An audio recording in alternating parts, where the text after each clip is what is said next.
इसको महाप्रलय नाम दिया गया। और ये महाप्रलय बहुत दूर तक जाती। संतों ने तो ये कहा, साहब कबीर ने काशी नगरी में बैठकर लोगों को सुनाया, बताया। काशी नगरी को देखो, हिंदू धर्म में भगवान भोले की नगरी कहा जाता, शिव की नगरी, भगवान भोले शंकर की नगरी। वहीं बैठ करके जब साहब कबीर ने लोगों को सुनाया महाप्रलय के बारे में, अपनी सधुक्कड़ी सीधी भाषा में, क्योंकि जनता उसमें पढ़ी लिखी नहीं थी, खड़ी हिंदी बोली का जन्म नहीं हुआ था, तो साहब कबीर ने भी जनता को उसी भाषा में, देहाती गंवई भाषा में कहा, ये अगिया लाग बड़ी भारी गगन में। कहा आग लग गई। कहा ब्रह्मा भी जल गए। कहा ये आग धरती को भस्म कर गई। जब धरती का नाश हो गया तो ये महाप्रलय की आग आसमान की तरफ, आकाश की तरफ बढ़ी, और ये अंडी लोक, लिंग लोक, जहाँ स्वर्ग और वैकुंठ, हिंदुओं का 14 भुवन, 14 स्वर्ग, 14 वैकुंठ, जिसे मुसलमान 14 तबक कहते हैं, जिसमें ब्रह्मा विष्णु शंकर के स्थान और मुकाम, उनकी पुरियां हैं, उनके किले और महल हैं।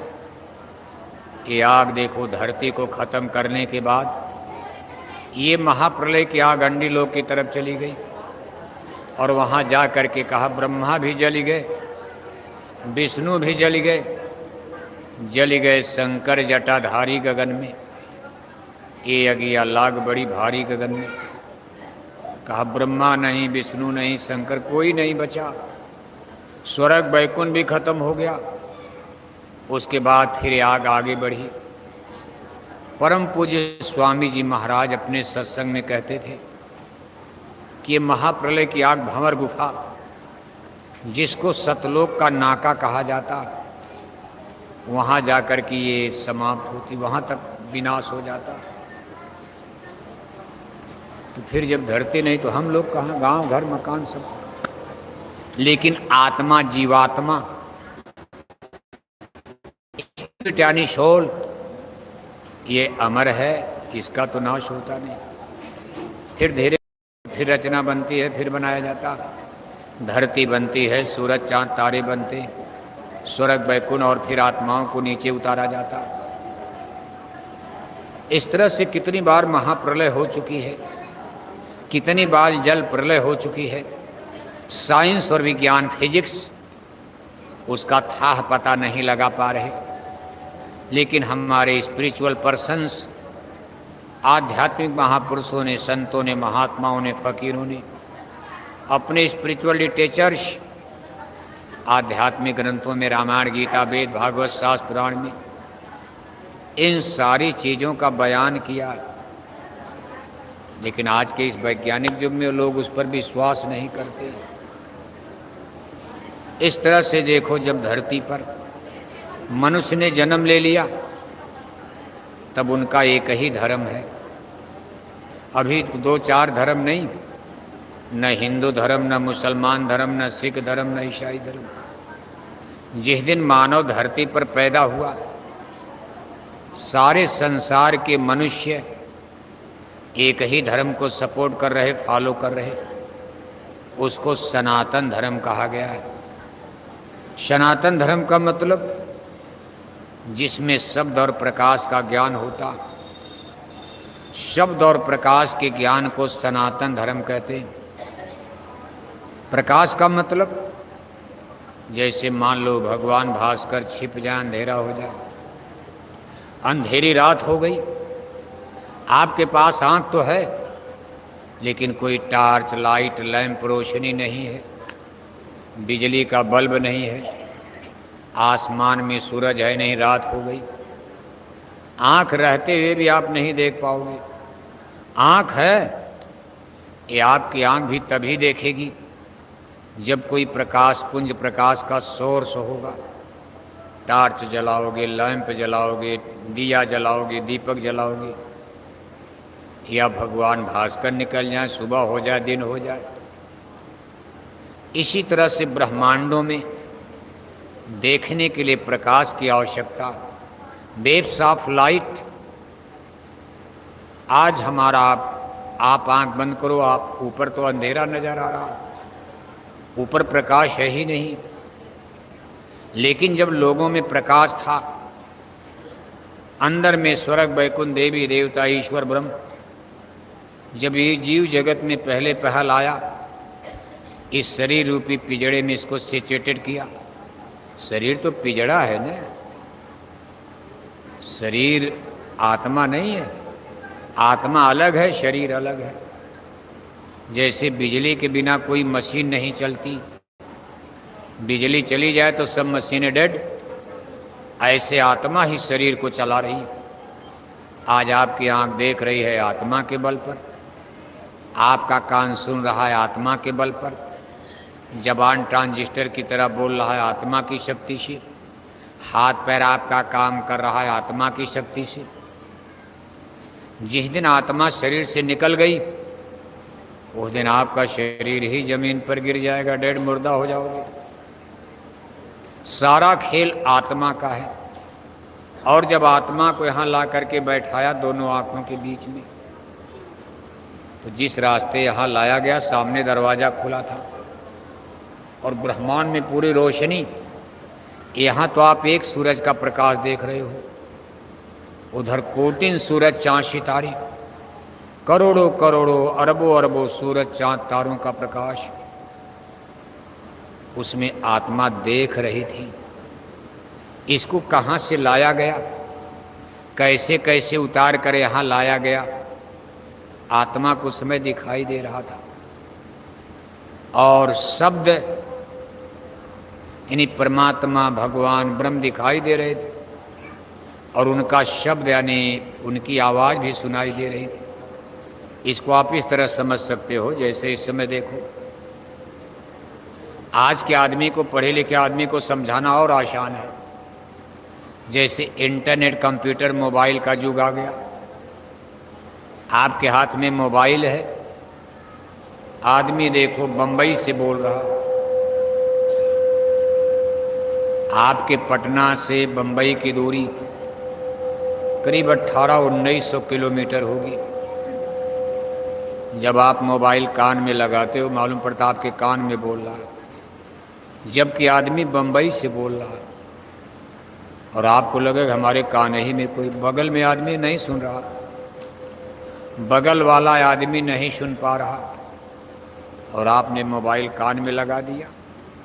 बंबई की आवाज़ आपको बिल्कुल साफ सुनाई देती है, और सामने अब उस आदमी की फ़ोटो भी आ रही है, आप उससे बिल्कुल आमने सामने बात कर रहे हो, जबकि आदमी आपसे बहुत दूर है। ऐसे परमात्मा से हम लोग अलग होकर के बहुत दूर आ गए।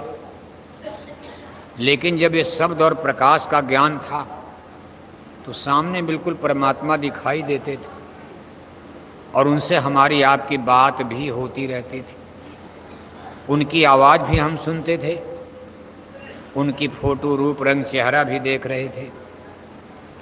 और ये कैसे था, आत्मा, इस आत्मा पर कोई तब पर्दा, आत्मा की आंख खुली थी, आत्मा का कान खुला था। आंख खुली थी तो प्रकाश दिखाई देता था, कान खुले थे आत्मा का तो सुनाई भी दे रहा था। और बहुत सी आत्माएं, बहुत सी सूरतें बहुत जल्दी यहाँ से निकलने लगी, क्योंकि कोई महलों की राजकुमारी किसी जंगल में, झोपड़ी में क्यों रहना चाहेगी। अमर देश सतलोक को छोड़कर, जहाँ जन्म मरण ही नहीं होता, जहाँ कोई बला नहीं, बीमारी नहीं, कष्ट नहीं, ऐसा सुंदर देश छोड़कर इस जन्म मरण के देश में कौन गर्मी में मरेगा, बताओ आप। कभी जाड़ा सताती है, कभी गर्मी सताती, कभी पानी बरस रहा तो पानी बरसता रहता, तब तक सर्दी हो गया, जुकाम हो गया, मलेरिया हो गई, बीमारी हो गई, बीपी हाई हो रही, लो हो रही, तब तक राम नाम सत्य हो गए। तेरे ही करो, बढ़ ही करो, ये करो, वो करो, झंझट यहाँ। इसलिए बहुत सारी आत्माएं वापस जाने लगी। तब एक शक्ति जिनका नाम काल ब्रह्म है, उनको इसकी बड़ी चिंता हो गई, भाई ये हम महाराज वो यहाँ हमको आपको रोकना चाहते थे। देखो भाई, हम भी ये नहीं कि आप लोग यहीं रहो, सतलोक मत जाओ, वापस मत जाओ। लेकिन कोई रुकने को तैयार है नहीं। नहीं, हम तो अपने देश जाएंगे। अरे भाई, एसी बंगला छोड़कर कोई गर्मी में जान देने आएगा? बहुत तक निकल गए निर्देशा, रोकन की कोई युक्ति न देखा। तब काल प्रभु ने एक युक्ति लगाई, कभी ये तो सीधे मानने को तैयार नहीं, ये रुकने को यहाँ तैयार नहीं। तब उन्होंने एक जाल बनाया, जैसे किसी चिड़िया को फंसाने के लिए शिकारी देखो तरकीब से जाल बनाते हैं, बड़े बारीक तारों का जाल, ऐसा बारीक तार उसमें लगाते हैं कि जमीन पर फैला दिया जाए तो दिखाई न पड़े। और उस तार को बिछाने के बाद, जाल को फैलाने के बाद, उस पर किस्म किस्म का दाना, चना का, मटर का, गेहूं का, चावल का दाना उस जाल के ऊपर शिकारी बिछा देता। फंसाना किसको है? चिड़िया को। आसमान से चिड़िया उड़ती जा रही है, वो नीचे जब देखती है तो चना का दाना, मटर का दाना, चावल का दाना, गेहूं का दाना, जाल चिड़िया को नहीं दिखाई देता। अब वो दाना खाने के लालच में नीचे उतरती, और ज्यों ही नीचे उतरती जाल पर आ जाती। उसके नाखून में, पंजों में जाल के तार फंस जाते। चिड़िया निकलना चाहती, फड़फड़ा उड़ना चाहती, लेकिन उलझ करके रह जाती है, उड़ नहीं पाती। तब तक शिकारी जो आड़ में छिपा रहता उसको पकड़ लेता और पकड़ करके ले जाकर अपने पिंजड़े में बंद कर देता। पिंजड़े में ढक्कन तो रहता है चारा दाना पानी देने के लिए, लेकिन बाद में ढक्कन बंद कर देता, नहीं तो चिड़िया उड़ करके भाग जाएगी। ठीक इसी तरह से काल ब्रह्म पुरुष ने इन आत्माओं को जीवों के यहाँ रोकने के लिए उन्होंने एक जाल बनाना शुरू कर दिया। और ये जाल कर्मों का था, कर्म कॉन्स्टिट्यूशन, कर्मों का कानून और विधान बना दिया। कहा देखो भाई, यहाँ कर्मों का विधान बन रहा। ये कर्म अब दो तरह के माने जाएंगे, पाप और पुण्य। अभी तक जीव जो कर्म करते थे कोई कानून नहीं था। जैसे आज मान लो दिल्ली पटना का कोई कानून ना हो, आप किसी को गोली मार दो, क्या फर्क पड़ता? कोई जज नहीं, कोई वकील नहीं, कोई थाना नहीं, कोई पुलिस नहीं। दिल्ली पटना में कोई सरकार नहीं, कोई मुख्यमंत्री नहीं, कोई प्रधानमंत्री नहीं, कोई राजा नहीं, कोई प्रजा नहीं। जैसे गाय बैल के लिए क्या कानून है बताओ आप? आपकी गाय आपको मार डाला, कोई मुकदमा चलेगा? आप जंगल में जा रहे, शेर ने आपको मार दिया, आप कौन सा FIR करोगे? आपके बेटे को सर्प ने काट लिया, बेटा मर गया, अब सर्प के ऊपर आप FIR दर्ज करोगे? लेकिन आदमी के लिए कानून बन गया, भाई गोली मारोगे आपको जेल होगी, आपको जेल में सड़ना पड़ेगा। इसी तरह से शुरू में कोई कानून नहीं था, लेकिन अब उन्होंने कर्मों का कानून बना दिया। कहा देखो भाई, आप लोग यहाँ जो कुछ करोगे पाप और पुण्य, और हम इसका लेखा जोखा फाइल तैयार करेंगे। आपके कर्म पाप वाला पाप के खाते में, पुण्य वाला पुण्य के खाते में। और इसका बड़ी चतुराई चालाकी के साथ बादल बना करके देखो इसी रास्ते पर, जहाँ से आत्मा को शब्द और प्रकाश दिखाई देता था, सुनाई देता था। जैसे आसमान में बादल आ जाए तो भगवान भास्कर दिन में ही छिप जाएंगे। ऐसा नहीं कि सूरज कहीं चले गए, लेकिन बादल आ गए, कोहरे आ गए तो छिप जाएंगे, अंधेरा हो जाएगा। ऐसे आत्मा के ऊपर यहाँ ला करके कर्मों का बादल, और फिर इसको फ्रीजिंग किया। फ्रीजिंग का मतलब जमाना शुरू किया। अबे सब उनका विज्ञान है, कैसे कर दिया कुछ पता नहीं चलता। लेकिन संतों ने जो भेद बताया, बड़ी तरकीब से आपको यहां फंसाया गया। बादल तो उड़ते रहते हैं, लेकिन बाद में बादल जमने लगे। जैसे आप देखते हो दही जमकर, दूध जम करके दही बन जाता, पानी जम करके बर्फ बन जाता, ऐसे कर्मों के बादल जम गए और जमते जमते हिमालय पहाड़ की तरह आपकी आत्मा के ऊपर इनका जमाव हो गया। सामने दिखाई सुनाई बंद हो गया, प्रकाश भी खत्म, यानी दिखाई देना भी खत्म, सुनाई देना भी बंद हो गया। ब्रह्मांडों से हमारा आपका संपर्क टूट गया।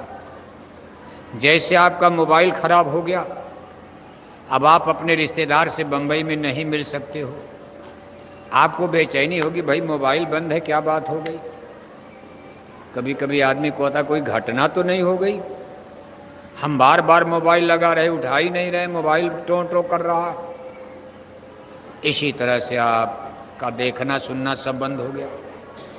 ये वो परिस्थिति थी जब जीवात्माओं ने अपने परमेश्वर को भुला दिया, अपने घर और अपने वतन को भूल गए। सूरत देश अपना बिशराना, काल देश घर अपना जाना। अपने सच्चे परमेश्वर स्वामी सतपुरुष भगवान के सतलोक को आत्माएं भूल गई और काल ब्रह्म के देश को, काल जगत को अपना घर मान लिया। अब आप कहते भाई पटना हमारा है, यहाँ लोभ और लालच का दाना, कर्मों का जाल बिछाया और इस पर लालच के दाने, अपनी प्रबल शक्ति माया को हुक्म दिया कि आप इस पर लोभ और मोह का दाना छीड़ दो। इसी लालच में लोग यहाँ फंसेंगे। एक दो दाना नहीं, कितने लोभ और मोह का दाना, और उसी जाल में जीवों को बांध दिया। कहाँ बंधे तुम गाढ़े बंधनान, फंसे तुम गाढ़े बंधनान। पहला बंधन पड़ा देह का, दूसर तिरिया जान, तीसर बंधन पुत्र का जानो। अब देखो जीव फंसता जा रहा, जबकि कुछ है नहीं अपना। जब ये शरीर ही अपनी नहीं है तो बीवी बच्चे कहाँ अपने होने वाले हैं। अपनी शरीर भी बंधन हो गई, अपनी है नहीं। लेकिन हमारे आपके लिए कितना बंधन है। इसी शरीर की रक्षा में हम अपनी आत्मा की रक्षा नहीं कर पाते। आज आँख खराब तो आँख वाला डॉक्टर, आज कान खराब कान वाला डॉक्टर, आज दांत खराब हो गया दांत वाला डॉक्टर, आज लीवर खराब है उसका डॉक्टर, पेट वाला डॉक्टर, आज बीपी हाई हो रही, लो रोज अस्पताल का चक्कर शरीर के लिए। अपनी आत्मा के बारे में हम कुछ सोच ही नहीं पाते। ये शरीर कितनी बड़ी बाधा बन गई। इसी शरीर को ढकने के लिए रोटी कपड़ा मकान के चक्कर में हमारा पूरा जीवन बीत गया। रात गंवाई सोई के दिना गंवायो खाए, हीरा जन्म अमोल था कौड़ी बदले जाए। खूब खा रहे जबान का चस्का ले रहे, दिन भर सुबह से लेकर शाम तक कोई काम धाम तो है नहीं, बस दिन भर बैठकर बकरी की तरह कुचुर कुचुर खाना। सुबह 4 बजे से शुरू कर दिया, चौड़ी कचौड़ी पकौड़ी जलेबी समोसा, 4-4 चोखा, 4-4 चटनी, 4-4 अचार, 4-4 सब्जी, और रात में 10 बजे तक एक रसगुल्ला काफ़ी से समापन हुआ। और तब तक खाओगे जब तक शुगर के मरीज न हो जाओ। मरीज तो हो ना, ज़्यादा खाओगे ज़्यादा भोग भोगोगे तो शरीर तो मशीन है, गड़बड़ हो जाएगा। अब आपने खा पी करके शरीर गड़बड़, अब दवा कराओ, अब सादा परहेज करोगे आप। अब बिगड़ी बात बने नहीं। जब शुगर अब हो ही गया, अब कितनों मिठाई रसगुल्ला छोड़ो, अब ये शुगर आपका जान छोड़ने वाला। अब तो जिस दिन मरोगे उस दिन शुगर उगर जाएगा। अगर बीपी हाई लो होने लगी, हार्ट के मरीज हो गए, शुगर के मरीज हो गए, लेंस के मरीज हो गए, आप बम्बई दिल्ली अमेरिका तक दवा करा डालो, कितनों लाखों लाख खर्च करके ऑपरेशन करा दो दिल्ली बम्बई जाकर, कोई माई का लाल आपको ठीक नहीं कर सकता। बस चल